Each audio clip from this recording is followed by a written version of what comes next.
Well, the first estimates of the total cost of Hurricane Sandy vary between $10 and $20 billion. And there are fears that the already shaky U.S. economy could take quite a knock as a result of the storm.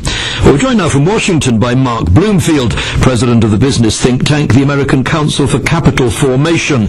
Mark Bloomfield, this was 2, perhaps 3 days of disruption in one part of a very large nation. Why such a high cost? Robin, if you look at the historical impact of incidences like this, you look at Katrina, you look at Irene, you have immediate disruptions in economic activity, no question about it. But the long-term effects, as you said, because it's a bit large country, may not be so great. Having said that, this is a little bit bigger, and we're finding out it's bigger than traditional disasters of this kind. Why? I think it's, let's say, 1 out of 5 Americans are impacted. It's the entire East Coast, where it's reached the financial center of the United States and one of the largest in the world.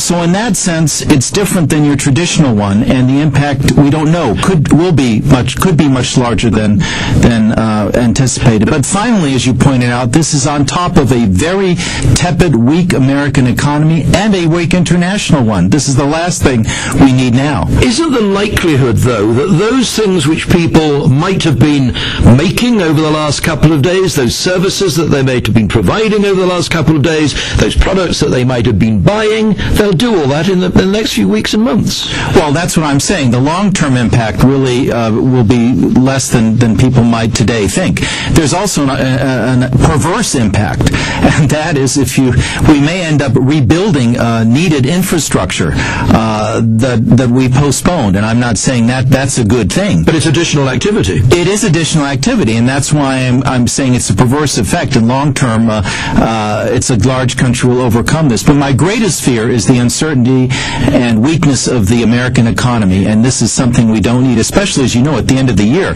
we're going to have fiscal contraction because of pending tax increases and spending cuts. Okay, we'll leave it there. Mark Bloomfield at the American Council for Capital Formation in Washington, thanks very much.